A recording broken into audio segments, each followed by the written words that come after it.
What's up, guys? Welcome back to the ABNC show.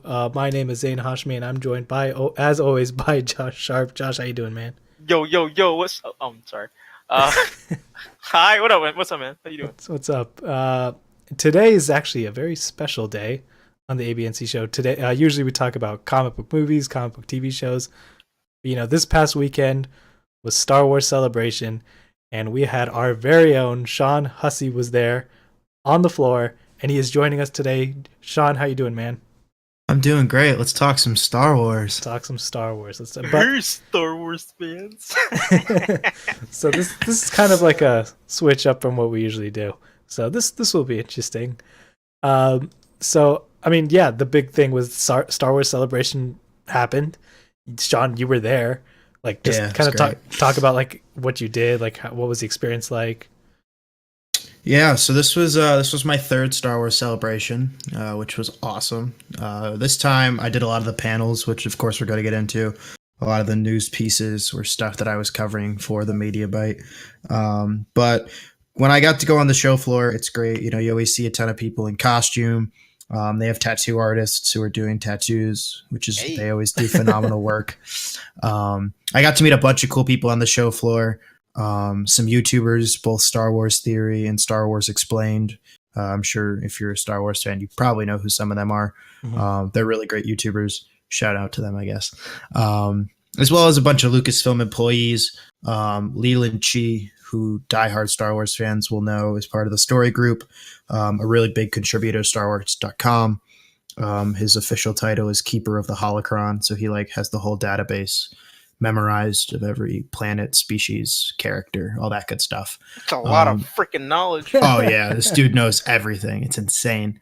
As well as a couple of the producers and stars behind the Star Wars show, which they do live at Celebration as well as on YouTube. So it was really cool to meet all those people. The floor is always just awesome. Celebrities are walking around. I saw this really cute little kid get a autograph by John Boyega. Like security let him through. That was really cool. Oh, that's cool. But I mean, let's be honest. We're here to talk about the news and the panels, so we should get into All that. right, let's get into it. Glad you enjoyed Celebration, but let's get right into it. The first panel was on Friday. Well, the first main panel was on Friday. The Star Wars Episode 9 trailer finally released on Friday.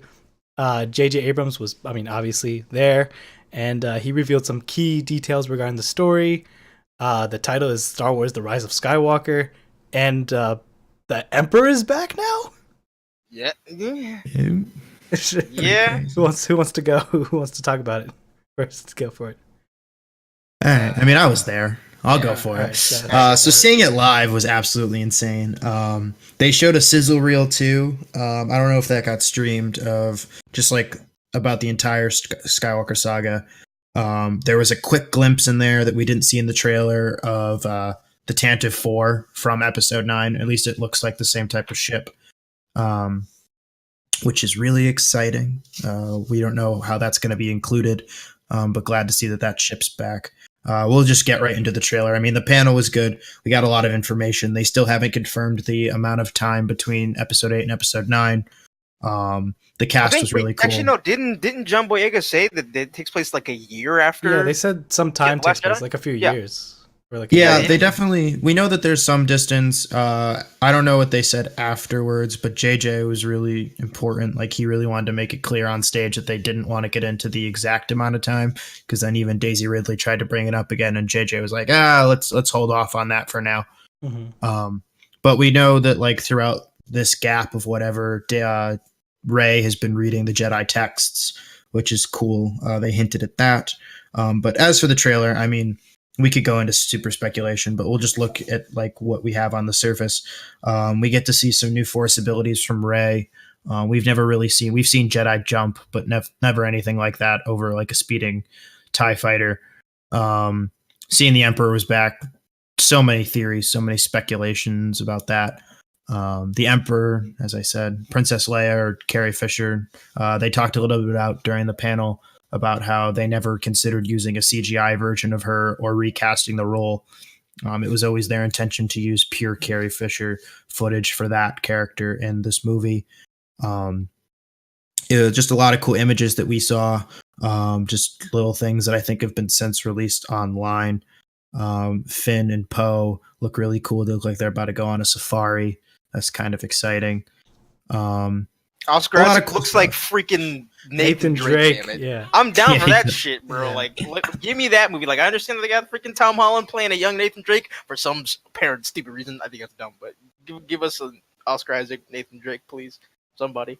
I mean, Anybody. one thing that I didn't like, no, it didn't hit me until like, JJ said it, was that the three, like Rey, Finn, and Poe, the big three, are going on an adventure together. Like we have never seen Yeah, these guys about together. time. Yeah, we've never seen these guys. It just hit me. I'm like, oh wait, we've never seen the three of them interact together before. Yeah, because like that one shot where they're standing in front of the Death Star ruins, which I don't know what planet that is. I was just like, wow, I just realized that I've kind of never seen them like actually like Together. hang out before. So that'll be fun to see that. Yeah. Yeah, I mean, Ray and Poe met for the first time at the end of 8, which Mhm. is crazy. Yeah. So it'll be interesting to see all of them together. I expect them all to kind of split off towards the end. Probably. But like I think throughout the majority of the main film, that everyone's going to be together, which is exciting. Mhm. And I thought the panel itself, at least from like the live stream, because I did watch the live stream. The live stream or the panel itself was a bit lackluster. It seemed a little bit awkward. I don't know if it was just me. I didn't watch it. They I were mean- trying to keep things really close to the chest. You know, I mean, I get that, but like, it was still like, it was just really lifeless a little bit. I'm sure the movie's gonna be fine and whatever, but panel itself, nah. But I did want to get into what you guys think the title is referring to, like the Rise of Skywalker. They held back. They held back on I've the title for a seen- while. Yeah, I mean, I've seen some theories, and I kind of understand why they held back on telling people, because the title alone just alludes to so much, or it could possibly allude to so much. I mean, like, are they suggesting that Rey is a Skywalker, and we're finally going to see her kind of accepting or realizing her lineage or her place in, like, kind of like in the galaxy, and she's, a Skywalker rising, whatever. Is Luke going to come back in some way, shape, or form? I mean, obviously the Emperor's coming back, but he's not a Skywalker. I saw a theory on Twitter saying that the name Skywalker could become like just like a term for Force users, Mhm. instead of being, oh, like you're a Jedi or you're a Sith. Like, no, you're a Skywalker. Like, it Mhm. kind of becomes like this thing. Because I think someone described the Skywalkers as being like gray Jedi, where they're not like fully on one side. Mhm. So I guess they are the balance, I guess. So I don't know. It's very interesting. I'm interested to see what it's all about. Anytime a Star Wars title really comes out, it's nothing but speculation. Like The Force Awakens, what does it mean? The it's like, Last Jedi. what does it mean? But I That feel movie sucks. What? it does not suck. Let's not go into this right now, please. Oh, no, we're gonna get into it We'll get into it at some point. At some point, It's happening. Sean, I'm with you. I like The Last Jedi, but by the way, Josh, this is totally off topic. I'm rewatching all the Marvel movies. Guess what movie I'm on tonight? Fuck you. I know exactly what you're about to say. I Yeah. don't care about a damn Civil War. Hey, I love that movie, man. But Actually, you know what? This I is need not to- a conversation. I know. need to start my Marvel binge. chill binge. Yeah, Yeah, but fucking next week, y'all. yeah, next week. Yeah, But no. back to the conversation. What do you guys like? Why do you think Palpatine is back? Like, Oh. how is he back? Okay, I'm here, about to go off. Oh. Here, before we mention that, I just want to bring this up. When the laugh happened, when I was watching the trailer for the first time, super stoked, like just like super excited. I love I was the completely Emperor, thrown I love off. Palpatine, I love Ian McDermott. He's a fantastic actor. But when I sat back and I really thought about the potential of the Emperor coming back, I got really bummed, and the reason why is because that if he actually is coming back like in his physical form, and I'm not talking like Force Ghost or anything like that. If he's coming back like in his like he's like straight up alive, I feel like that ruins Darth Vader's arc, and I don't like that. What do you mean? Like, Because the prophecy said that Anakin would bring balance to the Force, and he did that by killing the Emperor, or throwing him down a shaft where he kind of blew up into some blue like pixie dust pieces. And once that all happened, it was just okay. He really was the chosen one because he actually did fulfill the prophecy. If the Emperor's just back, that's like, no, the prophecy wasn't fulfilled. He's still alive. He's still around. Like that. Like this shit didn't work. So I feel like that kind of like just like ruins like Darth Vader's arc as a whole. If he just ends up being like, hey, surprise, I'm back. Like I don't know, like 60 years later. What's goody? Like let me give you. I love the Emperor. He's super cool. He's a great character. But in terms of the original trilogy's story and Darth Vader's arc that started in Episode 1, I feel like him coming back would kind of ruin that, or at least taint it a little bit. So that's just my thought. Yeah, I can kind of see that, to be honest. Sean, I'm about to hit you with some big counter moves. All right, bring it. It's the only reason why you're here. So fucking let's do this. All right, so hot take. So the prequel trilogy, right? I'm gonna go back. Oh, God, Palpatine is like the senator, the Sith Lord. He trained under Plagueis, right? Him and Plagueis' whole thing, how to come back from the death. Like that's what he used to entice Anakin to the dark side. That was his last move. Was like, how do I can show you how to bring people back from the dead. Like I've been learning this shit with my master Plagueis. Plagueis couldn't do it, but that doesn't mean Palpatine can't. Now I'm not saying that's how he's going to come back. I got a whole other theory for this. But if the chosen one prophecy is true, and you can go into a lot of different avenues of like the Force chooses different people to be the chosen one, and Rey is that next lineage. You can go into all that stuff. But if we're going to stick with the fact that Vader is the chosen one, Palpatine coming back in the way that I think he will, and I think he's going to come back physically, I don't think that negates Anakin's storyline at all. Because we found out like through Star Wars comics and other lore, one, we know that Palpatine had theories and ideas and understood roughly how to revive himself if he were to die. Two, we've been seeing now in the Darth Vader comic that there are ancient Sith Lords whose essences were being stored into objects when they died that then could be revitalized later. So like they did this with the Old Republic Sith called Momin in the Darth Vader comic very recently, and Momin's essence like lives inside this helmet. And then Momin came back and like took control of some Imperial officers, and like him and Vader. This is the guy that actually built Darth Vader's castle that we see in Rogue One. But this all connects, I promise. So Vader throws the Emperor down this shaft, right? The prophecy is fulfilled. However, the Emperor's presence stores itself within Darth Vader's crumpled helmet. So when Kylo Ren finds that crumpled helmet and he asks for his grandfather to show him the darkness, it's not Vader who's giving Kylo Ren that darkness. It's the Emperor, because Anakin's good at this point. Anakin's off being a Force ghost. But if the Emperor's essence is deep within this helmet, feeding Kylo Ren darkside energy, then that way, that's where Kylo's getting that energy from. And he doesn't even realize it at the time. Now, the Knights of Ren are coming back. We pretty much know this now. Yeah. The leaked poster art, we know that they're coming back.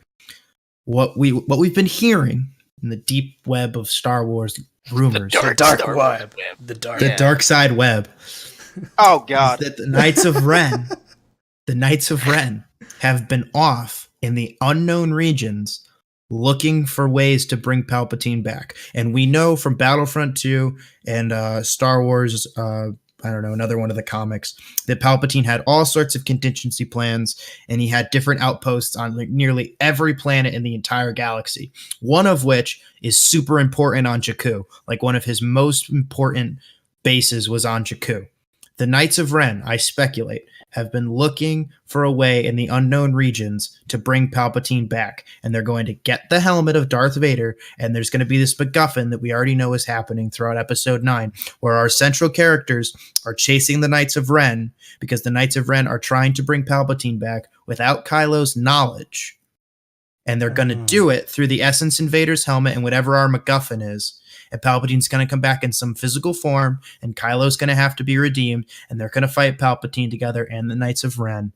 And Palpatine ultimately will become this central villain to all 3 arcs of the Skywalker saga. And the Skywalker saga is going to be about the Skywalkers versus this one really evil dude. And Anakin's story is not ruined because he did defeat the Sith, but through some other unnatural means by non-Sith Force users, meaning the Knights of Ren, because Knights of Ren and Kylo and Snoke were not Sith.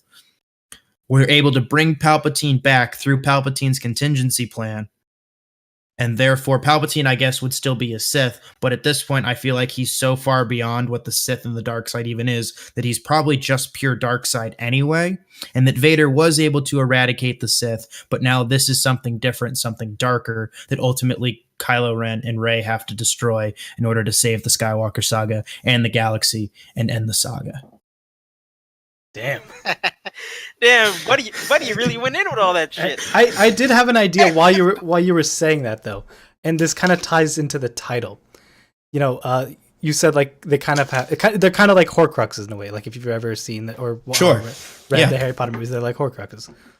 So what if I never knew how to say that word until hear you just say it now. I mean, yeah, you should, the more you know. The more you know. But so I think this would kind of tie into, everything. I don't know. This kind of retcons Last Jedi a bit. Thank God. No, come on. I love Last Jedi. Every chance I get, bro. I love the only thing I don't like about Last Jedi is the Finn storyline. I didn't really care about that much. You mean to tell me you don't like Canto Bight? No, stop it. Not one thing. But overall, I love the Last Jedi. I want to talk about episode 9. But my theory is they know that the Knights of Ren are probably after this quote unquote Horcrux, or the MacGuffin of that contains the entity of the Emperor. What if they fail to defeat the Knights of Ren, and they learn that Luke himself has something like that too? So they have to bring Luke back. No, you don't think so? But, okay, but here's something else that I okay. So actually, I have a couple questions. One, because I know when they started the whole new this new trilogy, they said that all of the comic books and stuff like that, none of that stuff was canon anymore. Is that Which the case stuff? with these new? But is that the case with these new Star Wars comics that you've been talking about? No, all the Star Wars comics I've talked about so far. This is all post, this moment arc that they did in the Darth Vader comic.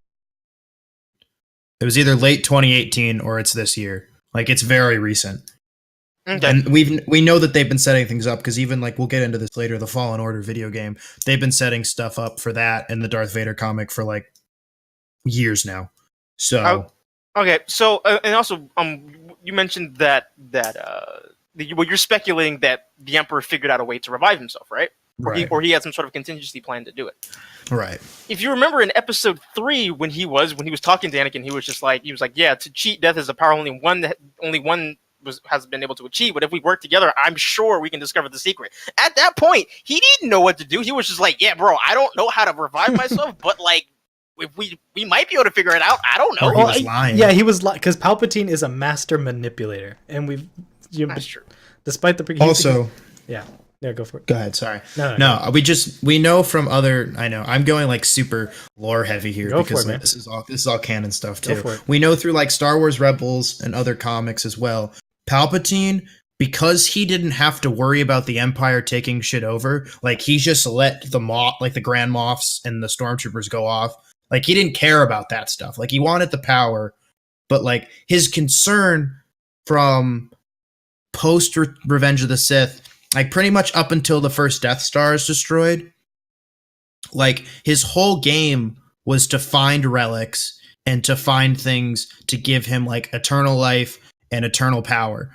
One of which we know is the world between worlds, which is in Star Wars Rebels, and this is a really deep reference. But essentially, it gives you the ability to time travel. And we know that, and I'm not saying this is coming up in 9, but this just defends the argument that Palpatine was constantly looking for workarounds to unlimited tapped potential power. He was ultimately shut off from the world between worlds, and as far as we know, he never had access to that power. But the idea is that he was looking for this stuff. We also know that there was a Sith temple underneath the Jedi temple. There's this ancient Old Republic Sith temple underneath the Jedi Temple on Coruscant, and that after the Jedi were eradicated, Sidious did like deep adventures and digs into this Sith temple for ancient Sith relics. We know that like he sent Vader and Darth Maul to Malachor, where like there was another ancient Sith temple. Like he was looking for these relics this whole time, and we know that Luke, post Return of the Jedi, started to look for Jedi relics and stuff in these Imperial bases. We see one in the Battlefront 2 campaign that like Luke went to one of Palpatine's old bases, one of those contingency locations, and found old Jedi relics as well. Palpatine was constantly looking for ways to not only give himself more power, but you can look at it a certain way for him to extend his life force. I don't know, but you got to think, you know, when Luke was researching this stuff, you think he might have experimented it on himself as well? I don't know. I think we're going to just keep Force Ghost Luke as is. Like, I think people really were like, I don't really need to see Luke fight with a lightsaber. Like, I think Luke's above that now. Like, his character and his growth is, like, above that. I don't think we need to see him swinging the lightsaber around to, like, remind us that Luke Skywalker is a badass. Mm-hmm. Like, love or hate The Last Jedi, like, what Luke did on Crate was cool. Like, you can be upset that it killed him, but, like, the fact that he was able to force project himself and distract Kylo Ren was, like, super badass and very Luke Skywalker. I agree. So, I mean, I don't know how Josh feels about that. Like, you could probably hate the fact that Luke dies, but, like, you got to admit what he did was pretty cool. It's definitely something that I had never seen before. I didn't know it was possible for a Force user to project their essence, their presence across the galaxy and be able to, like, I don't know, like talk and undo all that stuff. I thought it was really cool. I mean, it sucks that he died because I'm a huge Luke Skywalker fan. Mm-hmm. Or maybe I'm just a huge Mark Hamill fan. I don't know. I haven't really figured that out. I feel like you're just a big Mark Hamill. Probably. I love Mark Hamill, bro. Everybody he loves sent Mark me a Hamill. DM on Twitter. I have that DM still. Ooh. Yeah, I love it. I mean, yeah, I don't care. I think I won. I mean, it wasn't really an argument or a debate. I was just asking questions. I I am just kind of curious, you know, like, this is the end of the Skywalker saga. This is it. This is the end game. But but you know, how do you, like, put, like, you know, this was the Skywalker saga. The prequels were about Anakin. The original trilogy was about Luke. And this one, I guess, I'm hoping this isn't the case. I'm hoping they do not redeem Kylo Ren. He had his chance twice at this point, or maybe even more. He's bad. Like, let him die bad. Just let somebody, like, behead him or something. I don't want him to turn good at the end. I don't care. I want him dead. Zane, I have a bad news for you. I just have a feeling like if they were gonna turn him good, or they were gonna do that, they should have started that in episode. I'm gonna let you in on a little secret. I think you're getting really close to their mic there. I know, buddy. I know. That's why I'm whispering. I bet they redeem Kylo Ren within the first half of the film. First half of the film?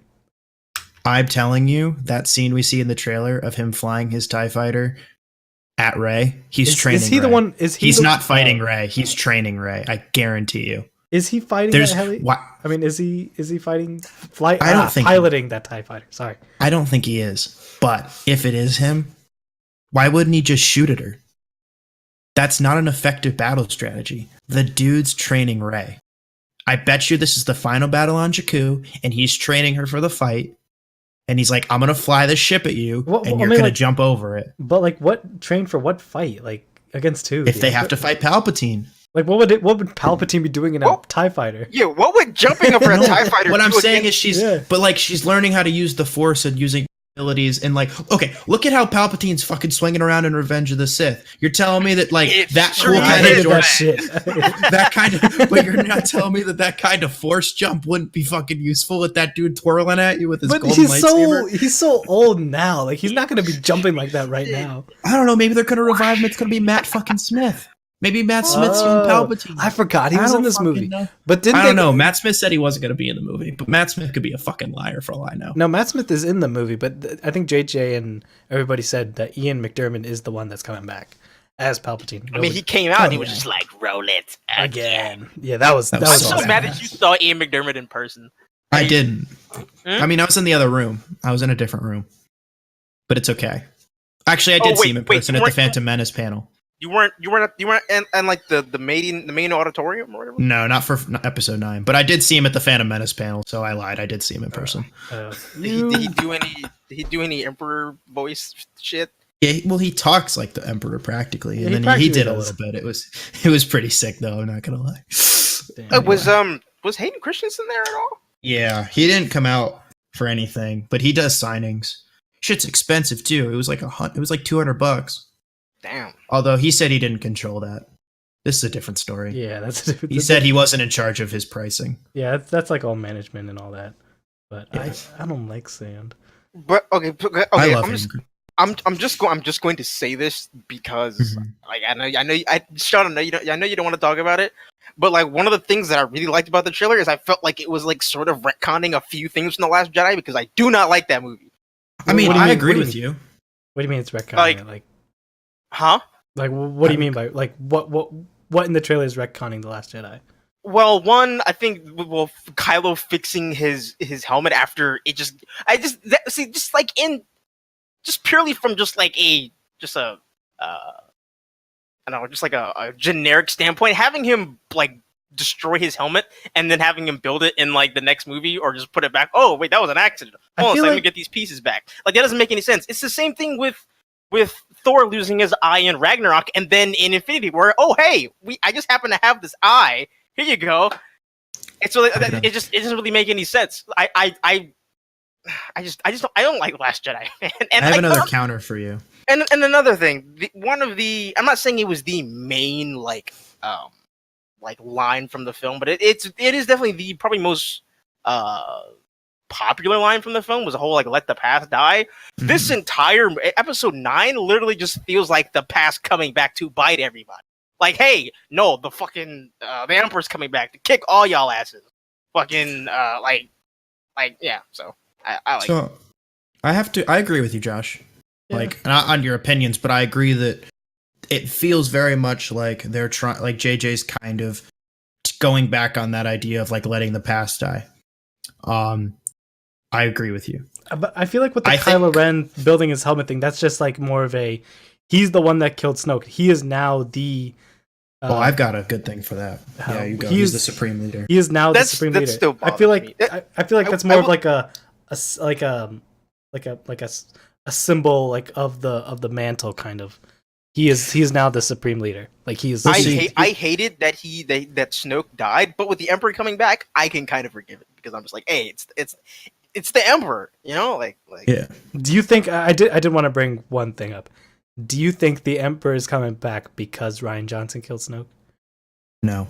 Apparently, they said that they've always had the plan to bring him back, but then again, these are professionals. They can say whatever the hell they want. They can say, "Oh yeah, like this is." I believe that. Like, I remember reading that they didn't have this entire trilogy planned out, anyways. No, they didn't. Exactly, and that's why I think that's the biggest mistake of this entire trilogy, to be honest. And I like the Force Awakens. I like the Last Jedi, but you could tell there's like a big, disconnect. Yeah, there's a huge shift. Like it doesn't flow. Like it's not. You can tell. It's okay. Let's take a Justice League for example. Mm-hmm. Oh god. Zack Snyder directed Man of Steel, Batman v Superman, and there was a consistent tone. There was a consistent vibe. We had a story that was being followed, and then when Justice League came around, you could tell it was an entirely different film because it wasn't directed by the person who did the previous films.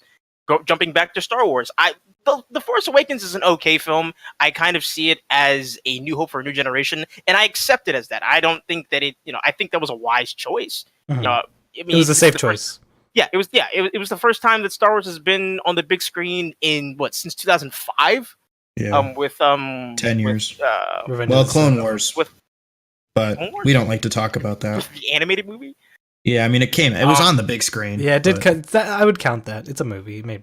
Yeah. Okay. Let's talk about the main franchise. No, right? You're right. With the main franchise, there hadn't been a Star Wars film since Revenge of the Sith. So it comes out. Force Awakens is great. Well, it's okay. At the time, people were like, "Oh, it's the greatest movie of all time." And then The Last Jedi comes out, and you can tell that like the person who worked on The Force Awakens didn't work on this film. There was an entirely different vibe. Like, they were taking characters in completely different directions than what the first movie kind of alluded to. And I understand subversions. I totally get that aspect of filmmaking, but when it's so just jarring and just inconsistent as hell, I don't really vibe with it. Like I said, I get like we were talking about in the group chat earlier today, because we had a long drawn out conversation about it, and it was hilarious. I commend them for trying to do something new. Like, I do. I get what they were trying to do, and I respect that they tried something different, but I just couldn't jive. I couldn't jive with it. I just wasn't a fan.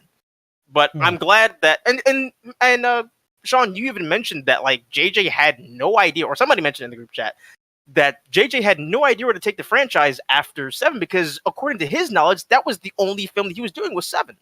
So That's Rian true. Johnson walks up and he was just like, subversions, and just starts slapping subversions on the movie, throwing it out there, and it's like, yeah, no, my film's good. You guys are just stupid. Like, no, stop. No, Like, at least, like, I don't know. I know I'm going on a tangent right now. No, it's okay. It's okay. This is the first time. This is the first time I've ever been able to actually talk about this film. But like, let me ask you something. There was no consistency, and it's just kind of cheeks.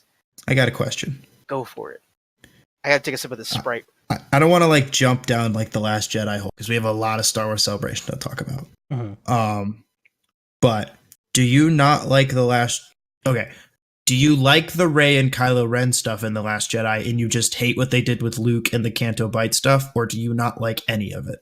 Oh no! I thought the stuff aside from Kylo Ren being topless, I thought like their whole thing. They made a joke about that at the panel too. Yeah, God, he's so thick. Jesus Christ, he's so wide. Yeah. No, I actually really liked that whole thing. I kind of want to watch The Last Jedi again. I kind of told myself I wouldn't, but I gotta watch it with me, buddy. It's on Netflix. I love it. I love The Last Jedi. Let me explain it to you. We'll do like a Discord binge. I do enjoy the Rey and Kylo like banter, and I want to call it a relationship because I'm not about that Reylo life. I do like that. But like everything else, no. You don't even like Holdo? No. We're not getting into this any further. All right. I feel like not even you like Holdo. I like Holdo. No, I'm talking about Sean. Oh, Sean, do you like Holdo? Holdo? Yeah. I like Holdo. You do? I do. Wow. Okay. We're definitely not getting into this because I have like 30 questions just by that statement alone. Yeah. But yeah, that was I want to get into more fucking Last Jedi stuff. Dang it! Dude. All I was gonna say is that, I mean, Mark Hamill himself was kind of really questionable about this whole damn thing. Oh, he was. Yeah, he was. Yeah, for sure. Dude, I think look, if you play it safe, then you're just becoming formulaic. I think what Rian Johnson, he took a very big chance. You can't deny. Love or hate the movie, you got to admit he did take. This movie had the balls to do something completely different. That's what I said. I said I commend them for what they tried to do. Yeah. Mm-hmm. And so keyword is try. I'd rather have like a like way out there like Star Wars movie, and that's kind of what I'm hoping for the Benioff and Weiss series and the Rian Johnson trilogy. That is something that we've never seen before. Like it's a ginormous galaxy. There's more than the Force. There's more than just lightsabers. There's more than just bounty hunters. Like it's a fucking galaxy. There's more than just like two planets. Jakku and Tatooine are practically the same fucking planet. I would agree with that. Yeah, we gotta go back to Jakku. But then again, the Force Awakens is a new hope for a new generation. So yeah, it isn't. That's basically this generation's Tatooine. Tatooine. We had our Tatooine. Yeah, and I get that. Now the franchise is coming. It's coming to an end. We're getting as Kathleen Kennedy says. That word just triggered somebody. Kathleen Kennedy. Oh yeah, I love Kathleen Kennedy, but that's a whole other problem. That's a whole other problem. I agree. I'm with you on that, Sean. But she said I don't have a problem with Kathleen Kennedy. Oh, all right. Well, then we're good. Hold on. Let's get. But she didn't do anything wrong. I mean, at least to my knowledge, she hasn't done anything wrong. Yeah, exactly. All right. But I said she's planning out the next 10 years of Star Wars, and I'm hoping, look, we're back to Star Wars. We got it. Let's go somewhere new. And there's a new show coming. We'll get to that. That's our last topic, but we'll get there. when we get there. But that was the Star Wars Episode 9 discussion. Next, we the Star Wars Jedi, the brand new video game, Star Wars Jedi Fallen Order, trailer came out on Saturday, right? Yeah, that was late Saturday. So we finally got our first look at the game. The game follows a Jedi Padawan played by Cameron Monaghan, which was really surprising when they announced that. This Joker from Gotham. I love that. I love that dude, man. So and talented. He plays a Padawan who is on the run following the genocide of Order 66. The game will not have a multiplayer mode and no microtransactions, and will simply just be a game. Isn't it sad that they have to announce, oh, yeah, we're not going to try to take more of your money? Yeah. I heard they're not doing DLC either. Yeah, they're not doing DLC. This is it. It's just a game. It's like God of War, kind of. I appreciate Well, they that. did DLC for God of War. Oh, did they? Yeah. Didn't they? No, they didn't. I thought I don't No, think so. there's no DLC for God of War. Probably just updates, I'm but just no dumb. DLC. Isn't Sorry. his name's like Cal Kestis or something? Yeah, Cal Ketsis or something like that. Mhm. Yeah. So, Sean, you Split the were at the panel, right, for the Jedi? Oh yeah, I was at that one too. Kind of talk to us about that. What was that like? Yeah, it was great. I was really excited to see what we had to do. I'm a big video game fan, bigger Star Wars video game fan. I grew up on stuff like the original Battlefronts, Republic Commando, a lot of this PC stuff that like they didn't have. I played Knights of the Old Republic as a kid. Like I played a lot of this stuff. So to see something that's more single player centric is great. We don't see many games like this at all anymore, much less Star Wars games. It looks really nice. Cameron Monaghan was a big surprise for sure. He's a really talented actor. They did him with mocap stuff as well, so like it's really him, which I just love. We don't know too much about the game. We know that he's got a companion droid. We know that he's on the run. They introduced us to a new villain, the second sister Inquisitor. We also met some new stormtroopers called the Purge Troopers. They look freaking badass. Both the second sister and the Purge Troopers have showed up in the aforementioned Darth Vader comic that I was going off about earlier. I have my own little theories about who the second sister is. It's looking like it might be Barriss Offee from the Clone Wars. Really excited about that prospect. I won't go too much into that, but that's really exciting. And the game looks really good. I mean, we didn't get to see any gameplay. They described it as a melee action game where you also have force abilities. They said the lightsaber is super integral to the story and the plot, and they said it's not Cal's lightsaber, so it's looking like it might be some form of Old Republic relic, which is really enticing. And we're just going to learn a lot about the lore of the Jedi. Really enjoy this single player game. I hope it's not too short. I hope they give us a meaty campaign. Battlefront 2's campaign was a little lacking in terms of length. Yeah, it was so I way hope too that they short. can. I hope they can kind of fix that. But with that being the focus of this game, I'm sure they'll be fine. It looks really good. I mean, I don't want to judge too much until I see any gameplay. Mhm. But I was just about to mention that. like what we've got so far looks good. It's still EA, but Yeah. honestly, I trust them at this point. So I'm looking Why? forward to it. Yeah, I'm What just have they? curious- What have they done to make you that makes you trust them? I mean, I trust Respawn. Yeah, Respawn. They have a big hit. Respawn does Titanfall And Apex Yeah. Legends, which is a big hit for them Apex right Legends is super sweady now. now. Yeah, which is Yeah. a very big hit for them. So, and They said they threw in the wall run intentionally. You see Cal wall running. They're like, that's Yeah. definitely a reference to it being a Respawn game. Mhm. I don't know. I mean, I just got a really good vibe listening to them. EA is EA. We know what they've done. we know what they've done. Yeah. But I don't know. Listening to them talk about it, I just think when you get a Star Wars, and obviously EA hasn't done the greatest job with it, but I think they've learned their lesson. I think they saw how well Battlefront 2's campaign was doing, and obviously this game was far in development prior to Battlefront 2's release. But I think they saw how well that campaign did for the fans. They knew what people wanted. Respawn is a very talented company. They knew what they had in their hands with the Star Wars franchise, and I think that they're going to do the best that they can with it, and I think they're going to hit it out of the park. I'm just How long curious. have they been working on this game? Because Cameron Monaghan said that he's only been doing mocap for 6 months. Well, the problem was that they were, and then they moved all their assets around because games kept getting canceled. Yeah, that actually and really bothered me. Oh yeah, that Because was I another think- big problem with EA was they were Yeah, canceling all the games. Yeah, because Right. Amy Hennig from Naughty Dog was supposed to be working on like this open world Star Wars game. Yeah, You're gonna be playing as like a bounty hunter or something like that, and they just like canceled it. I was like super stoked about that too. All I want is like a GTA like open world multiplayer Star Wars game. Is that so much to ask? well they had When that. you- I was when telling you- you about it when you earlier. mean- Yeah, You mean like they need open to world, revamp You mean literally taking place on one planet or multiple? multiple planets, man. Like Yeah. GTA it, like Red Dead Redemption Online it. Like we're getting Yeah, like, like- these- Yeah, like I want to go to Coruscant and as a bounty hunter meet a guy in an alley and be like, hey, I need you to kill this dude on Mustafar. yeah. And like, then fucking fly to Mustafar and kill him. And like Yeah. I want that. That's so cool. I Come feel on. like I feel like within the like since EA I believe has the rights for like 10 years, right? I think it's about 10 years to do a Star Wars game. It's going to be at least a little bit longer.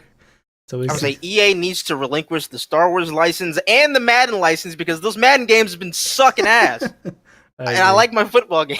They were talking earlier too. Sorry, like they had people. Because they said they had a ton of time to work on this game, and obviously, like games you take a while to build the make. Yeah, games I don't know how much. I don't know too much about game making. My They take a assumption long is time. you could. Yeah, I know they take forever, but my assumption is you could fill out the model for Cal, Mhm. and then you can do the mocap afterwards Yeah, and the get mo- the face in. the motion cap. Like I kind of like I've taken a course on this. Like not a course, but like I kind of learned about it. That like if you like require an actor to do the motion capture, that process usually doesn't take place like a few months before, and that's just mainly for final texturing, essentially. Right. So you have a model that's like literally doing all this stuff. But I am curious. I Right. just wanted to jump back to say, was the Battlefront 2 like campaign like that like well received? Because I didn't really dig it. Yeah.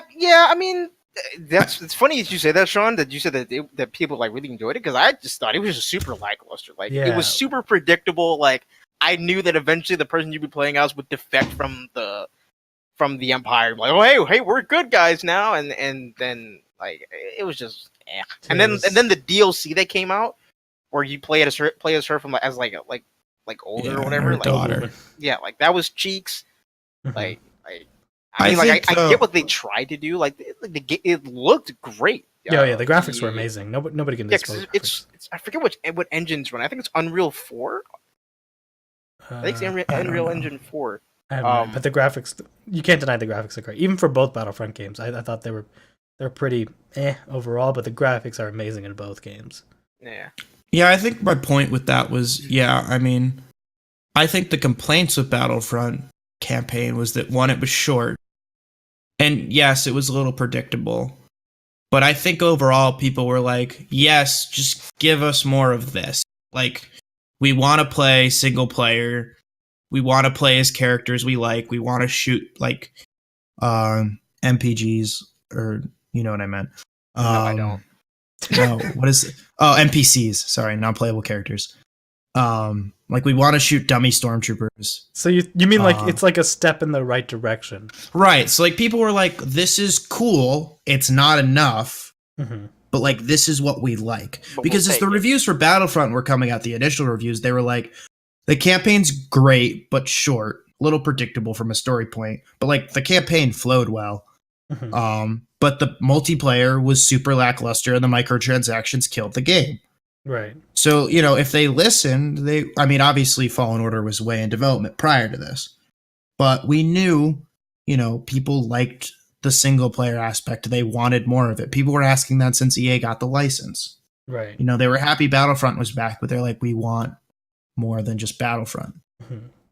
I think an open world GTA Oh, Like- he knows. like a Star Wars game where you could be trained to be a Jedi or become a bounty hunter or become a smuggler or become a pilot, do whatever the hell you want. Get your own like apartment in a planet or something, or on a planet or something. Like GTA it. Like somebody make this game. Like please. If damn sure ain't gonna be EA, so you're gonna be waiting for a little bit. Yeah, damn it, EA. But yeah, I mean, I think the footage looked pretty good. I think like the just the idea, the concept of the story itself. I've been intrigued in this game from day one, and like seeing that trailer kind of solidified my excitement for it. And I agree, like, EA has had missteps with Battlefront 1 and Battlefront 2, but like my problem with Battlefront, but with both Battlefronts, is that I had fun with them for 3 weeks, and I kind of got bored with them. So like, I'm hoping like EA kind of kicks it up a notch a little bit with the future of their Star Wars games. I want this game to be awesome. I want this to have a great campaign and everything. But EA, it's kind of a mixed bag for me. EA is still involved. They're corporate, like too corporate. I don't know. And they're making money and stuff, I guess. But it's I don't know. I just don't know. I am trying not to get I was super excited for that first Battlefront game. Like the hype was unreal for that first one. Mm-hmm. So, and then like I got the beta was awesome, and then like it just kind of, after like a month, I was like, all right, I'm bored. Fuck it. It was just there was nothing new to add to the table, and like you had to pay for the DLCs and all that, and then those stupid microtransactions of Battlefront 2. I'm hoping, like they like specifically said, hey, there's no multiplayer, there's no microtransactions. This is just a game. So I do feel like whoever is like, whatever course correction they're taking,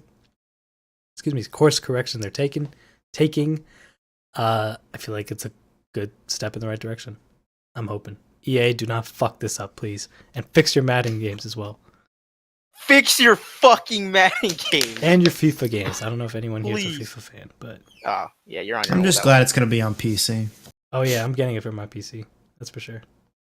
Dude, I'm rocking like a GTX 770, so I probably won't be playing it. 770. Yes, sir. Oh, I mean, boy. the thing is like I can play pretty much anything. But whatever, that's not the topic. We're gonna talk. Yes, it's not the topic. Not the topic. All right. Let's move on to my favorite thing. Your favorite thing? Okay, because Oh. sure. The Clone Wars. Josh is also going to be very silent on this one. Yeah, pretty much. This is all you, man. The Star Wars. Hey, it's a trailer. It's a trailer, and I get it. It was a pretty big thing for Star Wars fans. I was a fan of the Clone Wars, but I've it ended like a few years ago, so like my investment was kind of gone from it. So like that's a whole nother story, I guess. But I get the hype for it.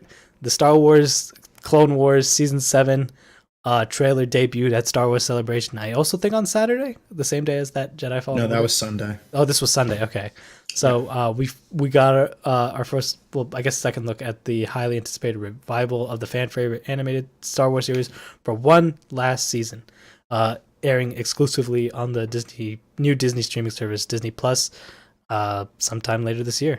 Which is only going to be $6.99, by the way. We haven't mentioned. Yeah, it's $6.99. Super cheap. I'm good. I'm signing up day one, dude. Mandalorian alone. Yes, yeah. Like I had a feeling that Mandalorian was going to drop with that. So I'm definitely getting it. I'm only getting it for that. I'm not watching no fucking WandaVision. What? Shit. What? Sorry, You're not going to Alex. watch Kim Possible, Josh? You're not gonna watch Lilo and Stitch and Zack and Cody? I'll tell you what I'm not gonna watch. I'm not gonna watch High School Musical, the musical, the show, or whatever the heck it's called. You're not gonna watch whatchamacallit, any of the other Marvel and all the Star Wars movies that are going on there? I mean, yeah, like I'll watch that, but I'm talking about like new content. Monsters. Did you know Mandalorian and Cassian Fallen Order Andor? come out? What? Oh, sorry. Go ahead, Josh. Mandalorian comes out November 12th. Fallen Orders comes out November 15th. That should be fun. Hey, Bro, why is this Disney's just getting all of my money? Okay, man, fine. I'm excited. I'm excited. All right, so It's not like I'm trying to get my own place or anything. Damn. all right, so let's talk about. I guess Sean, take the mic for Clone Wars Did you season call 7. him John? Did I call him Sean? No, I said Sean. I heard him. It's fine. Oh, Okay. oh, did I? Yeah, call go for it, him? I'm sorry. It's very late right now. It's okay. I don't blame you. Okay, Clone Wars. So this is like my childhood. This shit's so good. I mean, it was my favorite. childhood. It was my I childhood. wish Ahmed was here because he would have said something about that. This is like my favorite thing. I love this so much. I like cried when it ended. I was like a poor, sad little kid. Poor Ahsoka walking down those stairs. I was crying my little eyes out. Anyway, Oh, yeah, that was so sad. when That season 6. when I finale. found out it came back, man, I'm so hyped. No, it was great. We got to see a couple clips, one of which was from the Bad Batch arc, which was previously released unfinished on starwars.com. So you can actually go watch those episodes right now. They're unfinished, and I think they've changed a few little things to better fit the story that Dave Filoni and company wanted to tell. But if you wanted to get the gist of that, one of those arcs, that's on starwars.com right now. The second arc is one we've never seen before. This was not previously released on starwars.com. There are also some other unfinished episodes on starwars.com that aren't getting finished for this final season, by the way, as far as we know. We have a second arc with Ahsoka trying to readjust to life outside the Jedi Temple. She's actually going to meet up with a pair of sisters who live on Star Wars Coruscant level 1313, which is, of course, the same level as the unfinished video game. Thank you, Disney. Thank you, EA. That was rest in peace, 1313. That would have been so good. Anyway. Yeah. So that's exciting. We're going to see Ahsoka kind of coming in. We've never seen anything about. I'm excited about that. The Bad Batch arc, going back a little too, is about a squadron called Clone Squadron 99, who are genetically mutated clones. And what happens when a clone trooper has a genetic mutation that they then enhance instead of just getting rid of the clones. So you've got like the tanker, you've got like the sniper, who's like a little more agile. You've got the tactician and the arsonist. And then you've got like the natural leader guy. So it's really interesting to see what their story tells. They each work as this like really elite top special ops clone squadron for really dangerous missions. Kind of like the Republic Commandos, except they all have like designated positions depending on their mutations. And then, of course, the final arc, the one to end it all, is the Siege of Mandalore, which is super exciting for Clone Wars fans. We've been hearing about this for years. For those of you who are familiar with Clone Wars, this is, of course, when Darth Maul tries to regain control of the Mandalorians and Mandalore after Sidious captures him. And Maul comes back with his criminal empire to try to capture Mandalore once again. And Anakin and Obi-Wan go to intervene, and they find Ahsoka has joined the Mandalorian cause because she was recruited by them.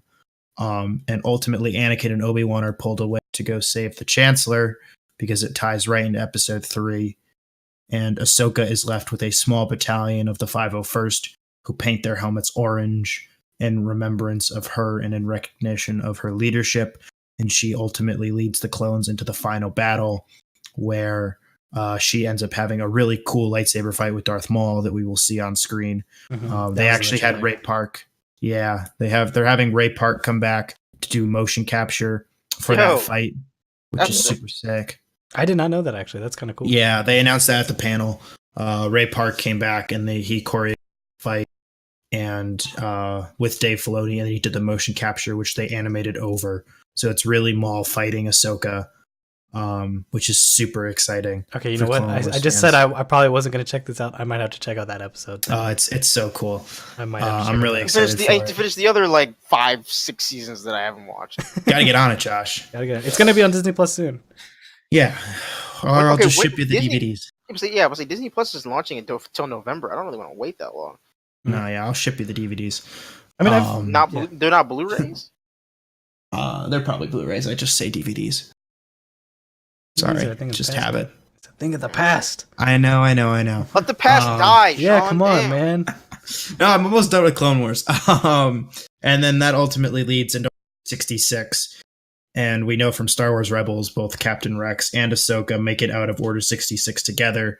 Rex was never affected by Order 66 because of an arc that we see in Season 6 of Clone Wars. Watch it and catch up, and you'll know what I'm talking about. Hey, you mentioned Star Wars Rebels really quickly. Am I the only one that really doesn't like that animation style? I didn't love it. I don't like Rebels. I didn't like. I gave it like a few episodes. I didn't like it.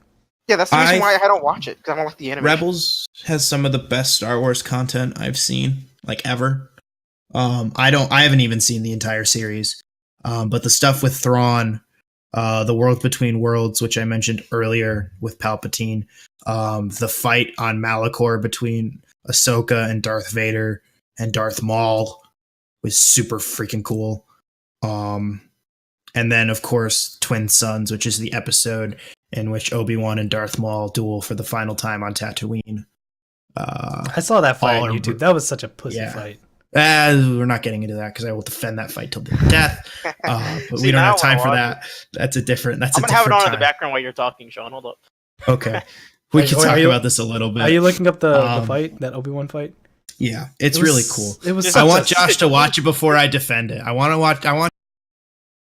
Yeah. Josh is definitely gonna think it's stupid. Yeah, anyway, I know it's stupid. But no, I definitely recommend watching like the highlights of Rebels. As I said, I haven't even seen the entire series, and I'm a big Dave Filoni fan. But I've seen the important parts, and as I said, like there's some of the best Star Wars content in there, and I really enjoy it. But going back to Clone Wars, it's really exciting. The animations never looked better. They utilized new technology to slightly improve the facial expressions of the characters, but nothing too jarring that you wouldn't recognize the series. The lighting, the color, it just looks phenomenal. These 12 last episodes are really going to be special. Dave Filoni talked a little bit about how he didn't want to do it unless he did it perfectly right, and like they had the budget and they had the resources and they got all that. And I don't think that it could get any better. I'm just curious, was the ending of the Clone Wars like when it ended in like 2012 or something like that? Something like that, yeah. Yeah, was that like a Cartoon Network? Because I know it aired on Cartoon Network. Was that a Cartoon Network decision or was that a Disney decision? That was a Disney decision, as far as I know. Interesting. That was the fact that Disney thought it was a little too dark, a little too mature at that point, for them to bring it over to Disney XD or Disney regular. And they kind of cut the budget on it, and they're like, hey, we need you to make Rebels. But eventually, that's what happened with Rebels, is it started out really corny and kiddish, and it grew into this really nice and mature program towards the end, because it grows with the audience. Yeah, that's how I felt about Clone Wars. Like the first season was a bit, kiddish and child friendly, but as you get deeper into Clone Wars, it became like you said, it aged with its audience. Right. So, and maybe that's why. How we doing, Josh? Yeah, that's maybe. That's... How we doing? That's all right. Okay. Wait, did you watch the really quick? Yeah. I don't want to fight Zane on this. I'm not too pissed about it. Like I'm just. No, I know, but you have to look at the little things. So like, Obi-Wan switches from his Clone Wars stance to his A New Hope stance to then his Qui-Gon stance to the stance that Qui-Gon uses in The Phantom Menace. So he switches between the three positions of the lightsaber, and then Maul on his first move attempts to use the same exact motion and attack that killed Qui-Gon Jinn. Okay. Sorry, yeah. So Maul uses the exact same motion that he used on Qui-Gon Jinn, where he uses the center of his lightsaber to bump him in the face, to stun him, and Obi-Wan fully expects it, and he just one swipe takes out Maul, because he knew the move that was coming, and Maul was angry, and he was waiting for this revenge, and Obi-Wan had been patient, and he learned from Qui-Gon, and he had learned from Yoda, and he had learned over time. Patience was key, and ultimately that's why Maul lost the fight. And there's a lot of symbolism about the entire fight and how it was constructed. And it wasn't meant to be this grand thing, and it was meant to be the evolution of these characters and of how Obi-Wan had grown as a character, and Maul always was trying to get out of this loop of trying to kill Obi-Wan and trying to gain power, and he never really did.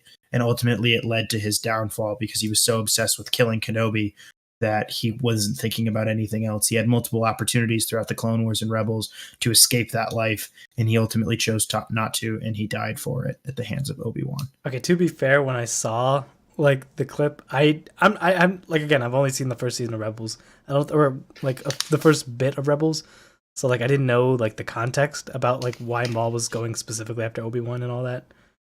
So I mean, like from Phantom Menace alone, you can guess that context from Phantom Menace, but like I'll get around to watching Rebels if it's on Disney Plus. Oh, You just have to watch the highlights. You know what? Honestly.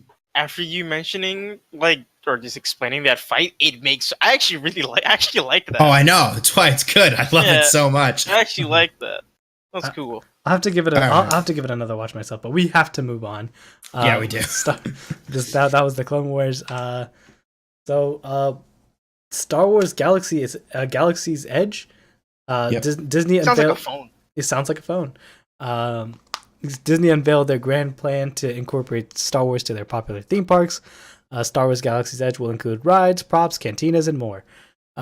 Sean, you were at that panel. Yep. Tell us a little bit about it. I know Josh Gad was hosting it, and he's a great host. He's a great moderator. I don't love it. Josh Gad's okay. Oh, he's a okay. nice guy. Okay. I'm not a big fan of Josh. Yeah, neither am I, Cool. honestly. Oh man, I like Josh Gad. He's a nice guy. I Don't really get hope me he's wrong. not playing Penguin. Josh Gad, Yeah, Penguin. That's a whole other conversation. No, Galaxy's Edge was great. We learned a ton. I got a cool T-shirt. But no, I mean, they really just went into a little bit more about what their goals were with the whole thing. Just super immersive, to the point where they're actually painting the Californian park a slightly different shade to the Florida park, because the way the sun shines in California is different than how it shines in Florida. So that way that the paint would better match the two. That's crazy. That's like the attention to detail. That's some that crazy they're detail. going. Yeah. So they talked about some of the different food. Obviously, they've talked the stores. There's one store where you can go and like junk trade with this guy and You like could kind build of your own trade for lightsaber. different items. Yeah, so you could build your own lightsaber, and they said they're making them more detailed and intricate and with different parts than ever before, to the point now where like you could literally walk out with a lightsaber that's one of a kind, which you've never been able to do at a Disney park. Like you can build lightsabers at Disney, but it's like we got like 12 different pieces to pick from, and everybody's got basically the same one by the time it's over. When is it gonna be open to the public? It opens in California May 31st, and it opens in Florida August 3rd. Hey, well, guess what? When we all go to Star Wars Celebration in Anaheim next year, you know where we're going, boy. Oh, absolutely. Dude, I can't wait for this thing to open. Oh, it's going to be so exciting. I've been telling people too, like you might want to, not everything's going to be open. Like the Rise of the Resistance ride, which is a full-on expansion. Like it's one of the biggest rides ever at Disney that they've ever done. You board a First Order Star Destroyer, and you get involved with Rey, Poe, BB-8, and Kylo Ren ultimately. Just phenomenal stuff. If you want to see some videos from that, check out our Twitter, the Media Bite. I got a whole thread there. It looks really cool. My favorite thing from the whole thing is that they announced a partnership with Coca-Cola, which we have a shirt. I got a free shirt for. So they have Coca-Cola, Diet Coke, Sprite, and Dasani water in Star Wars themed containers, written in Star Wars Orubesh language. So the Coke, Diet Coke, and Sprite. The attention to detail alone is like making me want to go. The Sprite, Diet Coke, and Coke are in containers that look like thermal detonators. They look great. Oh, yeah, they look like cool. they look like the phenomenal. ornaments. Like you remember, like back in the day, like Coca-Cola had like ornament, bottles when it was Christmas time. So it kind of looked They like look those. absolutely incredible. Oh my god. They showed us a look at some of the animatronic stuff.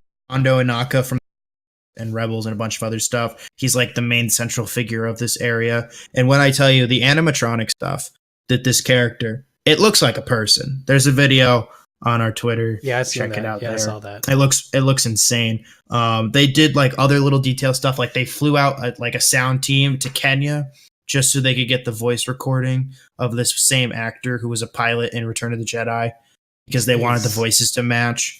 Isn't it true that John Williams is doing the score that's going to be playing? Yeah, he did original music for the park, which is Jeez. super exciting. That's cool.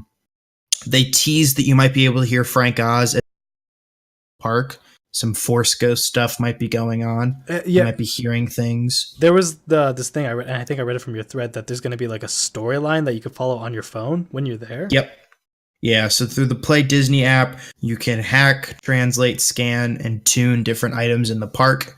And there's a game called Outpost Control that you play on the phone where you and a bunch of other people, you pick a side, either the First Order or the Resistance, and you have to go to these different locations and claim them for the First Order or Resistance, and the first team to get the majority throughout the park wins, and then it resets and you just play again.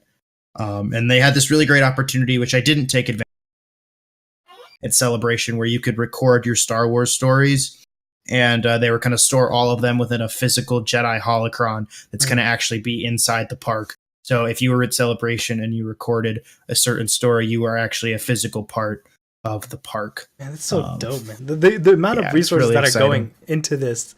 Oh, it's insane. It like it was Universal or someone, like they probably wouldn't have handled it to this care.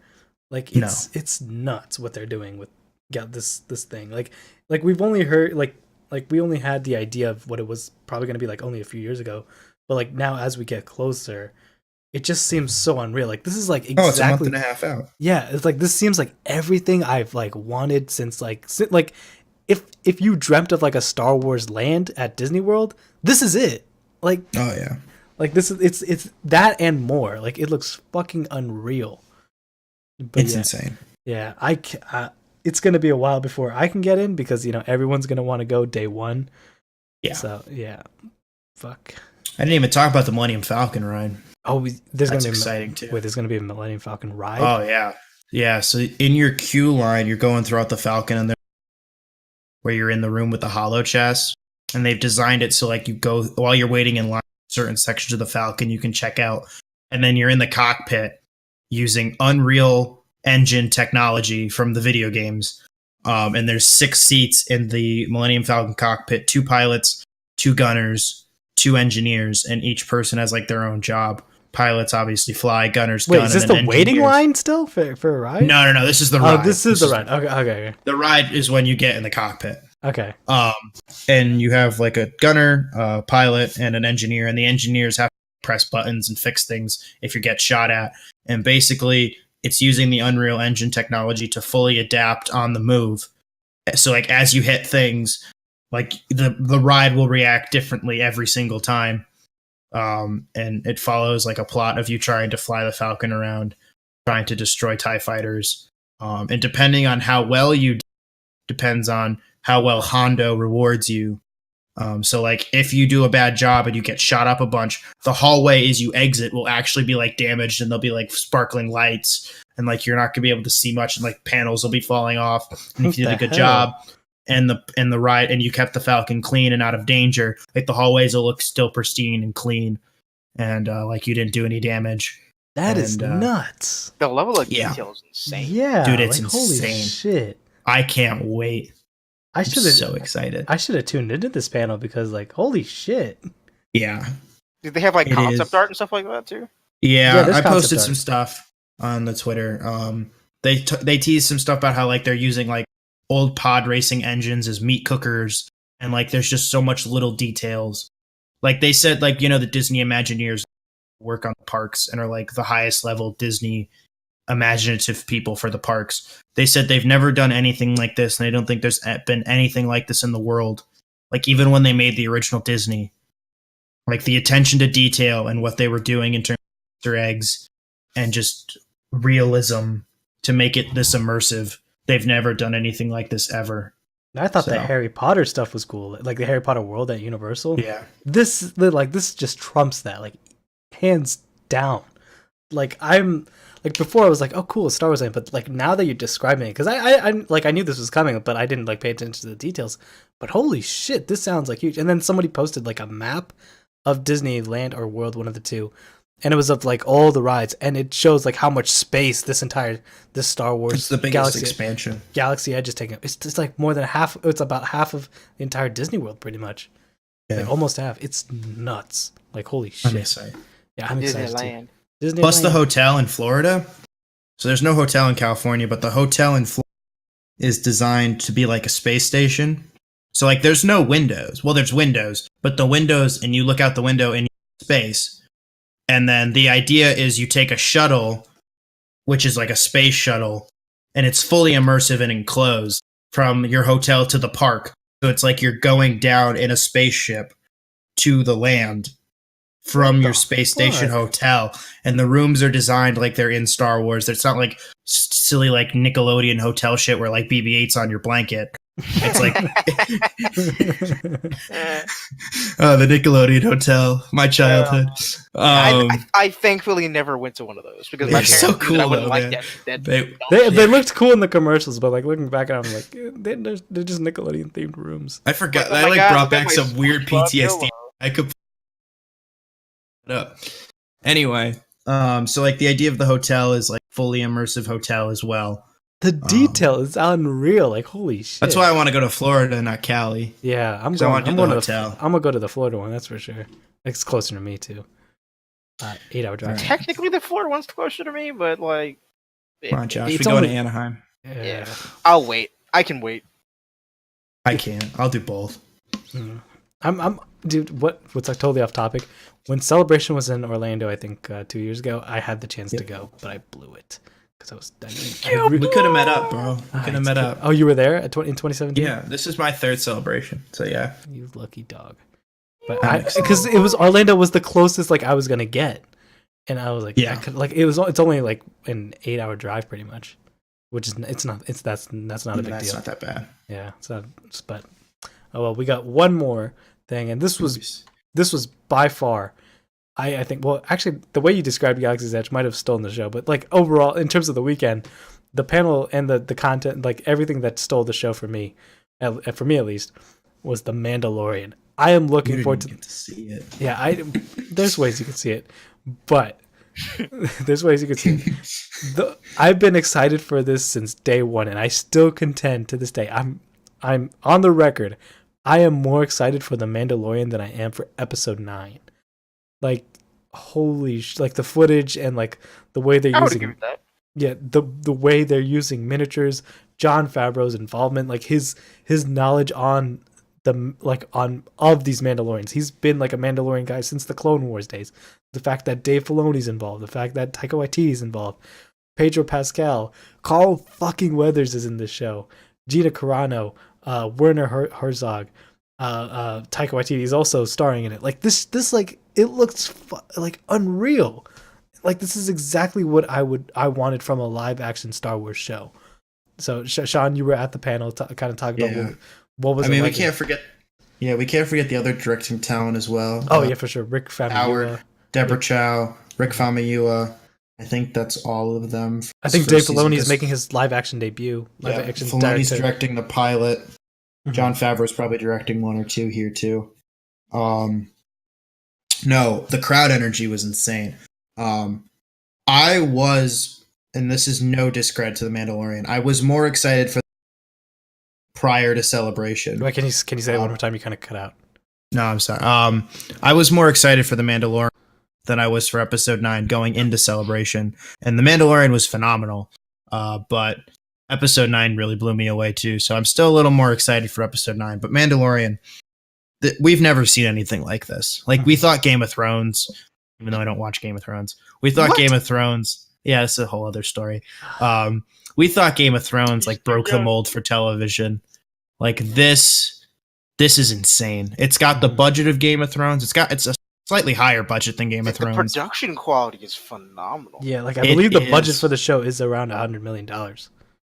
Yeah, I think it's about $10 million an episode, which is a lot. Yeah, we can't discredit what Jon Favreau and Dave together.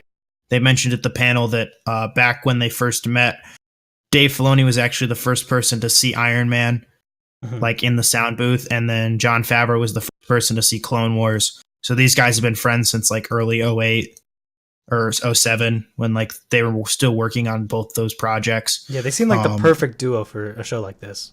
Oh yeah. It was just incredible. They used the same sources that Lucas was using when he created the original Star Wars, just westerns and samurai films. Like Pedro Pascal. Like they referred to them like the Man with No Name trilogy, like Sergio Leone and all that. Like that vibe is completely there. Yeah. They wanted to bring back some of that legend stuff as well. They talked a little bit about that. They didn't mention anything. It'll probably be mostly Easter eggs.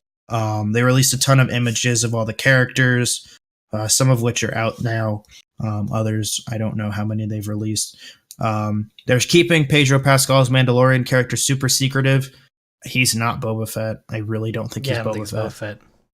But I do think he's someone we know in terms of namesake.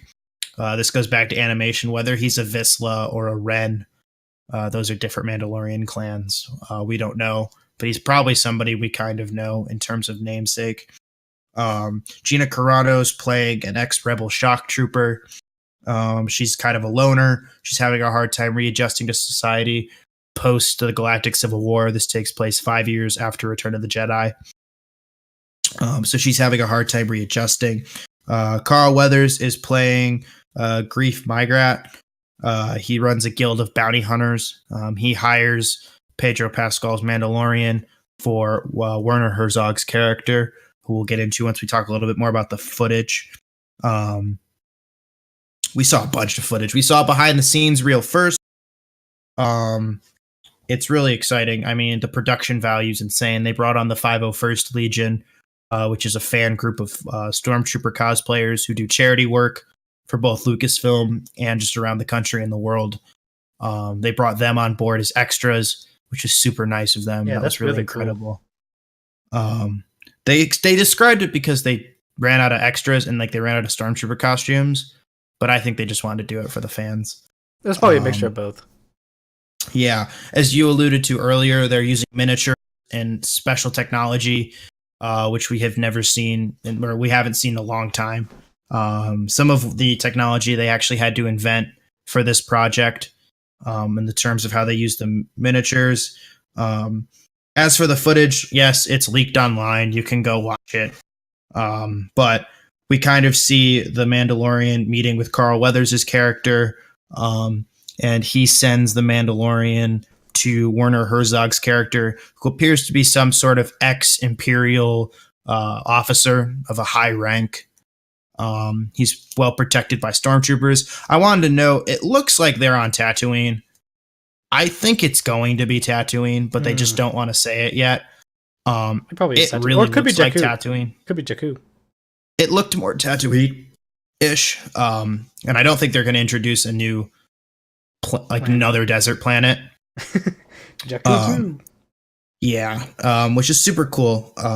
But they've been kind of closed lip on that as well. But we meet Werner Herzog's character, and we find out that the Mandalorian is going to be going after some sort of 50-year-old man. And he's not given much information, but because of his skill set, he should have no problem hunting the man down. And then we see an Imperial doctor come out, and the Imperial doctor's like, could you please bring him back alive? We need him alive. So clearly whatever this character is that the Mandalorian is hunting is one, probably somebody we know canonical, or else they would have just given us the name. Mm-hmm. Or two, probably has something in his blood system or in his health that the Empire needs for whatever reason. Hell, maybe he's got something in his blood that can help revive Palpatine. We don't know. We don't know.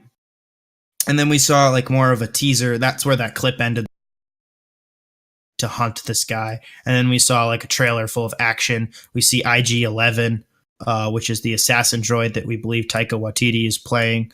Really badass stuff from him. That fucking shot of that IG droid just mimicking the Punisher. Blasting people. Yeah, he was blasting people up. The Mandalorian's blasting. Personally, my favorite shot throughout all of the footage is, I believe it's the Mandalorian. We see him crack the front end of a stormtrooper's mask with either his staff or his blaster. Oh yeah, and we've never seen anything like that in Star Wars before, where they completely destroy the front end of a stormtrooper's helmet. Mm-hmm. And it kind of gives you the vibe of this Western. It's shot beautifully. The production value, you can kind of tell from the leaked footage, but seeing it in HD in person, the production value is phenomenal. It looks stunning. It's interesting. I noticed this. I don't know how this will play out in the final version. It was really interesting seeing a Star Wars level budget, but it felt like it was being filmed like a TV series, because obviously it is a TV series. But just the way that they were shooting it and the way the angles, you shoot TV and you shoot film differently. Mm-hmm. So it's really interesting seeing a film budget with TV way of shooting. So it was a little jarring, but like I like the way that it looks. As I said, super Western. They were really going for a Clint Eastwood kind of vibe with the whole thing. I've been talking for a really long time, but it's all good, man. It's so good. It's so good. You guys are gonna really enjoy it when it comes out. They did confirm afterwards. They didn't announce the panel. They're not dropping it all at once. It appears. Yeah, it's going to be a weekly thing, which I hate to be honest. I hate that. I don't like. I do too. I do too. I'm being honest. Yeah, but it is what it is. But I got a cool poster. Yeah, that poster looks something straight out of like a Tarantino movie. Yeah, the poster was sick. I got a bunch of free goodies from this panel. That was probably the coolest one. I got a cool pin from Fallen Order too. Man, I hate you right now. I hate you more right now. It's okay. But Josh, did you check out the leaked Mandalorian behind the scenes or trailer? I did. I watched it. I mean, it was a really like shitty angle. Yeah, but I got the vibe. It's basically like a space western, and I'm a huge fan of bounty hunters. I love like Boba Fett and Jango Fett and all that stuff. Even though Jango Fett got his shit sliced off in the Attack of the Clones. Mm-hmm. Just like I said before, Sean started talking. Just the sheer scale of it, the production quality, everything. It feels like a big budget. It feels like this could be a big budget film. Yeah. It kind of has like a. It kind of has like a Rogue One feel almost. Mm. And I'm trying to figure out why I'm saying that because it's like a gritty war feel. Yeah. It's gritty. It's darker than what we've seen from most of the like Star Wars films. And anyone who knows me knows that I love dark and gritty. I just do. Shut up, Zane. I can hear the undertones, bro. Mm-hmm. No, I mean I'm just like agreeing. I know I like doing the show. Like I've come to know like more about you and all that. I know you're more of like a dark. You kind of I love dark shit. Yeah. But yeah, no. The Mandalorian looks great from the terrible quality that we saw. I was really hoping that they would release something to the public, whether it be like a teaser or like some sort of like just something. But I'm guessing they did that for a reason because they want some exclusive stuff for the people that are actually in attendance. Yeah, I mean I totally get that. I was hoping for some. But they already gave us the Jedi Fallen Order trailer and the Star Wars Clone Wars trailer and the Galaxy's Edge reveal. They gave us everything. Let the people who've paid to be there have something for themselves. Yeah. Sean, by the way, how much are tickets to Star Wars Celebration? Yeah, it's very expensive. It's not terrible. Sorry. The VIP passes thing. The 5-day pass was $250, and then it's like $75 a day. Oh, if you want to pay individual, $250. That's cheaper than E3 because E3 was like $275. But how many days is E3? E3 is 3 days. Yeah, E3 is about 3 days. It was $250 for 5 days. Oh yes, okay, yeah, it's much cheaper. Actually. Yeah, Star Wars Celebration is a hell of a lot cheaper. Yeah, I thought it'd be much cheaper. No, they're pretty cheap. Well, the VIP passes are $400, and that gives you a shit ton of good. Well, to be fair, there's a lot more happening at E3 probably than Star Wars Celebration. Considering like how I would disagree sometimes. No, because I went to E3, dude. Literally 3 days. It was basically just you standing in line all day to play one game for like 5 minutes. No, but like considering how many panels and how many fucking announcements there are, it's like kind of crowded. There are no panels at E3. At least not to my knowledge. It's just people just walking around fucking trying games out, and people don't wear fucking deodorant. Very sweaty. Yeah. But how much is a ticket to Comic-Con? Anybody know? I actually don't know because I've never been able to get that far. Because literally they sell it within like the first 5 minutes. Pretty much. Yeah. I'm trying. It's like a waiting list or like a lottery. Ridiculous. Yeah, I heard they implemented a lottery system for these panels at Celebration. Yeah, it kind of worked out. It kind of didn't. Kind of worked out for you. I got lucky, and then it was snowing in Chicago that morning, and I showed up and I was like, I didn't win the Mandalorian. I'm alone. You got a seat? And they were like, yeah, go up top. I'm like, all right. So you could get in. Mm-hmm. Wish I did that for 9, but it is what it is. I had a blast, and I got to see all the major panels. I was very fortunate.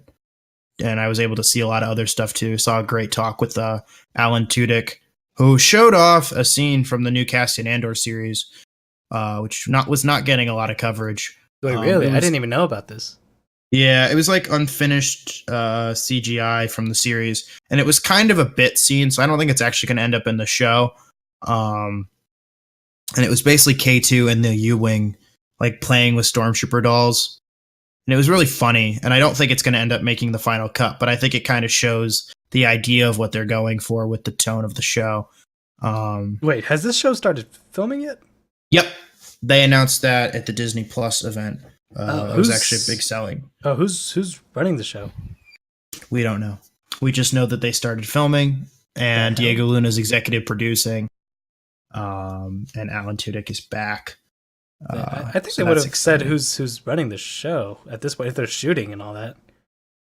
Yeah, I mean, I know that it came out of the Disney Plus, because we covered it late Thursday afternoon, I believe. Mm-hmm. We could go back and check. Yeah, I'm checking now. I know Kathleen Kennedy too came out today. We could. I don't know how much time we have, but they talked. So apparently, it's the guy that's writing, or he's the current the rumored showrunner is the guy who did The Americans, that show. Oh, okay. Yeah, so that's I've never seen The Americans, but it kind of looks like an espionage kind of show. Clearly, that's what they're going for with the Cassian Andor show. But yeah, on the whole, I'm more excited for Mandalorian than I am for Episode 9, just because it's something new and refreshing. Whereas like with Episode 9, you kind of know what you're gonna get, but with Mandalorian, it's like a different feel altogether, like a different everything. I'm like, okay, like I was excited already, like the fact that Jon Favreau was working on it from the very beginning, but this just solidified it easily. So, any last comments, concerns? No, I mean, I got nothing. It was great. I mean, we really dove into angles of Star Wars today. That was fun. Yeah, I'm really excited to go next year because we as like a team we are going to Star Wars Celebration next year. We're definitely gonna be that's rolling. It's on my bucket list. Yeah, I gotta start saving up too. Yeah, so.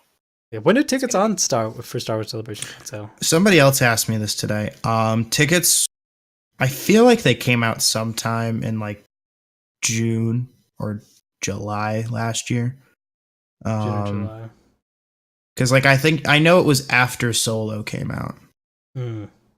I know press passes go live after, so we have to look at that later. Go after they go live. Yeah, like tickets go on sale way before press passes do. Really? Because usually it's the other way around. Yeah, it should be the press go for get their passes first. Yeah. Either way, whether we get in as press or not, we're still fucking going. Yeah, right. Definitely, we're gonna make the trip. But oh, look at that! The boys going to Cali. We're going to Cali. We're gonna go. Oh shit! It's something to drop. But hopefully, the Star Wars Land will be open by then, and we'll all get to go Star Wars Land and Star Wars Celebration. It's gonna be fun. But that will do it for us today on this Star Wars, this special Star Wars episode of the ABNC show. I want to thank my co-host and our guest Sean Hussey for literally doing some. Also, Sean Hussey, I gotta give a lot of prop to you for doing so much coverage on the Media Bite. You can check out the website, and we have threads on Twitter. There's plenty of coverage, even on this YouTube channel that he did. He spent a lot of time and energy while he was there. He didn't have to do it, but he did it, and we commend him for that. He was having fun, I'm assuming, while also being a very hard worker at the same time, doing all this amazing coverage of all these panels that we talked about today. So thank you again, Sean, for literally doing this amazing coverage. Oh, you're making me blush. Aw. But, all right, thanks, buddy. Thanks, buddy. I appreciate it. Yeah, but do check that out. I'm being serious. I'll put a link in the description below to check out all the coverage. So without further ado, Josh, where can people find you on social media? You can find me on Instagram at DCU News. You can also find me on Twitter at Really Sharp. That is Sharp with an E.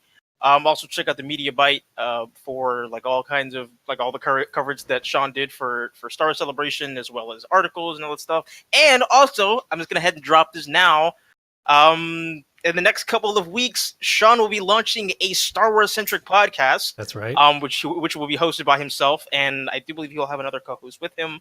We're still working out like the details on when it's gonna actually launch and like how it's gonna be formatted and all that stuff. But yes, the Star Wars podcast is coming to the Media Bite, and just look out for more details on that coming soon. So this was kind of like a little test for you, Sean.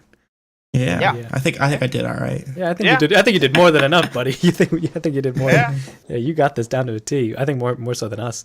But probably. Yeah, probably. Sean, where can people find you on social media, man? You can find me on Twitter at RealSeanHussey. We are doing a giveaway for a free 1 month of Xbox Live Gold. It's not our pin tweet, but we might pin it later. I don't know. I'll have to talk to Josh about that. I'll pin it. But if you scroll down on the Twitter, you'll see it. Just retweet and follow us to enter for that. You could always use an extra month of Xbox Live Gold. Come on, guys. That's true. Can you link Twitter's Can you link tweets onto a YouTube description? Yeah. Okay. So I will certainly link it in the description below. You could follow me on social media at Pakibruh, Pakibruh, bruh, on Twitter, on Instagram. And I want to thank Sean again for doing all this amazing coverage. Again, like I said, it's in the link in the description below. Any closing words, closing remarks? This is just the improv. Doom Patrol is literally the best DC show in history. Like, this past episode was so amazing. Please, if you like no spoilers. love DC, or you're like interested in like just DC in general, please. And if you live in America, because for some reason it's only available in America, I totally just like dwindled down everything. Check out Doom Patrol, please. Like, seriously, the show tackles like so many topics and things that most comic book shows would completely ignore. It's phenomenal. Please check it out. Crazy Jane is bae, obviously, but the show is so much more than that. So please check out Doom Patrol. Please.